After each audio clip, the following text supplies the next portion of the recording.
तुम्ही सांगितलं असेल किती तोळे सांगितले? सुमारे 16-17. सकाळी म्हणाले 20 तोळे. अंदाजच लागला. अंदाज लागला. काय काय वस्तू होत्या? राणीहार किती? एक. अजून 5 घंटन. रोख पैसे आता मला माफ करा, एवढे दागिने घरी कशाला ठेवले? बँकेमध्ये लोकर नव्हता. लोक दादा घ्यायचं ना. तुम्ही सर्व्हिसला कुठे होते? कुठल्या उद्योगावर? वर्ग 4चा. तुम्हाला तर ठीक आहे, आता पोलीस शोध घेतील, तपास लागेल, पण भविष्य काळामध्ये काही सोन्याचे दागिने घेतले तर ते बँकेमध्ये ठेवा, लोकरमध्ये ठेवा. घ्यायची इच्छाच नाही राहिली. घ्यायची इच्छा नाही. काय कोणी पाळत ठेवली असेल? काही सांगते. तुम्ही कुठे गेले होते? मी सकाळी काकडाला गेलो होतो. काकडाला गेले. किती वाजता? 4 वाजता. तोपर्यंत सगळं सेफ होतं. 4:15 पर्यंत मी आलीच होतो. परत आले किती वाजता? मला 6 वाजता फोन आला. फोन आला कोणाचा? मुलाचा. तुमची मुलगा घरात होता? मुलगा होता, पुतण्या होता. त्यांना कळलं नाही? सुनबाई होता. त्यांना नाही कळलं काय, त्यांना काहीच कळत नाही. तुझ्या आतमधल्या माणसांना कळलंच नाही? कोणालाच काही. चोरटे आत कसे गेले? कुलूप लावलं? हा, बाहेर कुलूप लावलं. बाहेर कुलूप लावून गेले. मुलांना कळलं नाही. तुमचं पूर्ण नाव काय? विष्णू बाबूजी सांगते. ही कुठली सोसायटी? ही वैभव लक्ष्मी सोसायटी. तुम्ही इथे किती वर्ष राहता? तुमचं मूळ गाव? मुळगाव, चोंबूर तालुका, पारनेर जिल्हा. काय आता पोलीस यंत्रणेकडे काय मागणी? काय आता त्यांनी द्यावा आमचं सापडून. सापडून द्यावा. नमस्कार. सध्या चोऱ्यांचं प्रमाण नारायणगाव परिसरात वाढू लागले आहे. बर.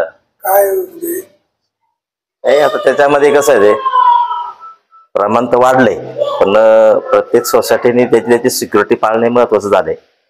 कारण सगळंच आपण लोकांवर समोर चालून राहणार नाही. स्थानिक पातळीवर प्रत्यक्षात परिस्थिती अशी आहे प्रत्येक सोसायट्यांमध्ये की सगळी माणसं एकजिन्सी नसल्यामुळं सोसायटीमध्ये पाहिजे त्याप्रमाणे जी सिक्युरिटी उपलब्ध करून दिली पाहिजे त्याप्रमाणे सिक्युरिटी उपलब्ध करता येत नाही. असणारे फ्लॅटधारक सगळ्यात मोठा इश्यू सगळीकडेच आहे की मेंटेनन्स वेळेवर न देणं. आणि जोपर्यंत मेंटेनन्स वेळेवर येत नाही तोपर्यंत ह्या सुविधा सोसायटी पण पुरवू शकत नाही. कुठलीही सोसायटी असू द्या, शेवटी मेंटेनन्सच्या जीवावरच ते करणार. मग त्याच्यामध्ये वॉचमॅन चोरी रेकी करून झाली असेल असं नाही वाटेल, कारण तिकडं काकडा आरतीला जाणं.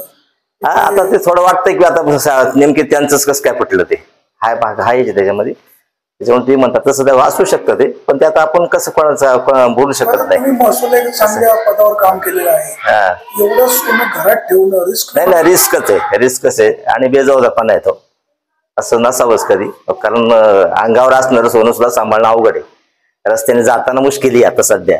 एवढं घरात ठेवणं म्हणजे ते संकटच आहे आपण घेतलेलं की नका. कॅमेरे सगळे चालू आहे, पण हा कॅमेरा काहीतरी पोरांनी तोडला असं दिसतंय. हे पोरं छोटी पोरं इथं बॉल बिल खेळतात. वॉचमॅन वगैरे नाही का? आहे ना, वॉचमॅन नाईटला असतो, डेला नसतो तो. पण ही घटना ही पहाटे घडली होताच. वॉचमॅन खाली होता. पण आता काय होते आमच्याकडे परिस्थिती अशी की तोच वॉचमॅन सफाई कामगार पण आहे. पहाटे त्याची सफाई चालू होती 5-6च्या पुढे. मग त्याच्यामुळे तो साफसफाईला जर गेला असेल, हा लक्षात नाही आलं साफसफाईला असतो. आता आम्हालाही उशिराच कळलं, आरडाओरडा झाल्यानंतर कळलं. पण त्यांच्या सांगडे जे आहेत त्यांचे मुलगा आतमध्ये होता, म्हणजे त्यांना आतमध्ये काही कळलं नाही. पण जेव्हा ते उठले 6 वाजता तेव्हा त्यांच्या ते निदर्शनास आले आणि मग त्यांनी त्याप्रमाणे मी वडिलांना फोन करून बोलून घेतले. वडील गेले ते काकडा आरतीला मुक्ताई मंदिरामध्ये. मग समजलं कधी? मग त्यावेळेलाच समजलं. तुमची काय मागणी असेल किंवा नागरिकांना काय आव्हान? नाही, नागरिकांना आव्हान करणं म्हणजे ज्याने त्यांनी आपापलं संरक्षण केलं पाहिजे, सुरक्षा जनतेने आपली ठेवली पाहिजे. सोसायट्यांमध्ये राहणाऱ्या लोकांनी सोसायटीचं जे काही व्यवस्थापन असं त्यांना मदत केली पाहिजे. वेळची वेळी मेंटेनन्स भरला तर या सगळ्या सुविधा सोसायटी पण तुम्हाला पुरवू शकते सुरक्षा. त्याच्या व्यतिरिक्त आपण काही करू शकत नाही. बाकी वैयक्तिक जबाबदारी ज्याने त्यांनी आपापली स्वीकारली पाहिजे आणि एवढ्या जोखमी वस्तू घरात ठेवू नये ज्याने त्यांनी आपापल्या पद्धतीने सुरक्षेमध्ये कशा ठेवता येईल त्याची काळजी घेतली पाहिजे. उद्या त्याच्यापासून जीवाला धोका पण असू शकतो. घरात तुमच्या हाय नाही हा भाग आलाच आहे, याच्यापासून थोडं डिपार्टमेंटने आपल्याला संरक्षण दिलं पाहिजे. त्याच्यापेक्षा वेगळं काही नाही.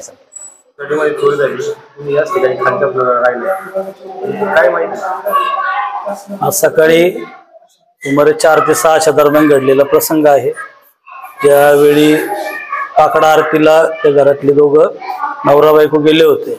बाहेरून कुलूप लावलं होतं. त्यांचा एक मुलगा बेडरूम मध्ये सून नातू असे ते झोपलेले होते. बाहेरच्या बाजूने येऊन कडी कुलपाची जी कडी असते ती तोडून जे कोण इसम होते चोरट्या आतमध्ये जाऊन जो सोन्याचा डबा होता कपाटातला ते कपाट तोडून सोन्याचा डबा नेला. सकाळी साधारण 4 ते 6च्या दरम्यान मध्ये हा घडलेला प्रसंग. आमच्या सोसायटीला वॉचमनही आहे. वॉचमन साधारणतः 5:45च्या दरम्यान 5:30च्या दरम्यान साफसफाई पण करत असतो. तो आणि त्याची मिसेस असे ते दोघ जण इथं राहतात. सोसायटीच्याच फ्लॅटमध्ये राहतात. ते पूर्ण ए विंग आणि बी विंगची साफसफाई रोज ते दोघ जण करत असतात. मग आम्ही रात्री 11:15च्या दरम्यान कुलूप लावून घेतो गेटला पण बाहेरच्या. त्यामुळे बाहेरचा माणूस आतमध्ये येणं एवढं प्रकारने मुळात मी इथं राहिले 13 वर्ष झाली. 13 वर्षामधली ही ह्या रोडची पहिली घटना आहे. ज्यावेळेस बाकीच्या सोसायटी नव्हत्या तेव्हापासून मी राहतोय. पहिलीच घटना अशी आहे. मग पाळत ठेवून झालेली चोरी असावी असा पण संशय आहे. सीसीटीव्ही कॅमेऱ्यात काय रेकॉर्ड हो चालू आहेत. पोलीस प्रशासन त्याचं 5:45 वाजल्यापासून सगळी शोध मोहीम चालू आहे. सीसीटीव्हीचे फुटेज वगैरे सगळे त्यांच्याकडे आहेत. नेपाळी साहेब त्याचं नाव करण आहे. आडनाव मला माहित नाही पण नाव करण आहे त्याचं. त्याच्यासोबत पण सकाळी पोलीस स्टेशनचे साहेब नवीन जे आले त्यांचंही बोलणं झाले. आणि माझ्या अंदाजे 3-1 महिने तो झालाय. पहिले त्याचे सासरे होते सोसायटीचे वॉचमन 4 वर्ष. त्याच्यानंतर सासरे नेपाळला गेले आणि त्यांनी जावयाला आणि मुलीला पाठवले. वॉचमनचा काही सहभाग असू शकतो. आता तो पोलीस प्रशासनाचा भाग येते. त्यांच्या पद्धतीने हे करतील. पण पर्सनली तुम्ही मला विचारलं तर मला वाटत नाही.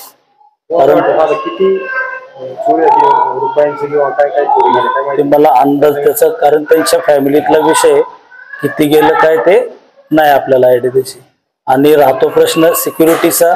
तुम्ही फक्त आपल्या चॅनलच्या माध्यमातून नारायणगाव ग्रामपंचायत असेल आणि पोलीस स्टेशनला एकच विनंती करतो की आमचा हा जो बाजू आहे विटे कोराळे माळा त्या रोडला थोडस सिक्युरिटीच्या हिशोबाने नाईट राऊंडच्या गाड्या ज्या जातात किंवा स्टँडवरती जे दुधाचं गाडी बंद करा 12 वाजले सायरन वाजवलं ते या रोडने सुद्धा एखाद्या 2 चक्कर झाले तर आपले पाटील साहेब जे आहेत त्यांची गाडी पण या बाजूने यायची. आता एवढ्यात 2 महिन्यामध्ये पोलिसांची गाडी आमच्या रोडला तर काय आलेली नाही. तेवढी फक्त मी तुमच्या चॅनलच्या माध्यमातून विनंती करतो की पोलीस स्टेशननी आतापर्यंत जे सहकार्य केलं ते इथून पुढे आमच्या रोडला एखादी गाडी राऊंडची यावी मी अपेक्षा त्याबाबतची काळजी घेणं थोडंसं जास्त एरिया आहे. तुम्ही सोसायटीमध्ये राहता सभासद म्हणून तुम्ही काय काळजी घ्या. वॉचमन आहे. आमची जी यंग लॉबी आहे सोसायटीतली थोडंसं काही कुठं झालं ते मी आता 5:45 वाजल्यापासून आम्ही 4-5 जण जागे होत त्या फॅमिलीला पूर्ण मदत करण्यासाठी. सुरू करणार हरकत नाही. ज्यावेळेस लास्ट टाइम मागच्या वेळेस मोठ्या चोऱ्या व्हायच्या आजूबाजूला आमचे ऊस होते. ज्यावेळेस ऊसाचं प्रमाण जास्त होतं त्यावेळेस जे नारायणवाडी वगैरे इकडे ते पोलीस चोरांचं वाढलं होतं. त्यावेळेस पण आम्ही आमच्या सोसायटीतली रोज पेटल असेल या रोडच्या ज्या सोसायटी आहेत ते प्रत्येक ठिकाणचे 2-2 तरुण पोरं आम्ही खोडद रोडला या रोडला गस्त करत होतो. अशी मागणी जर पोलिसांनी जर केली तर मी आमच्या वैभव लक्ष्मी सोसायटीच्या माध्यमातून ग्वाही देतो की या रोडला आम्ही 4 मुलं 5 मुलं आमची जी यंग लॉबी आहे आम्ही 100% सिक्युरिटीची जबाबदारी घेऊ. फक्त पोलीस प्रशासनाने सुद्धा सहकार्य केलं पाहिजे.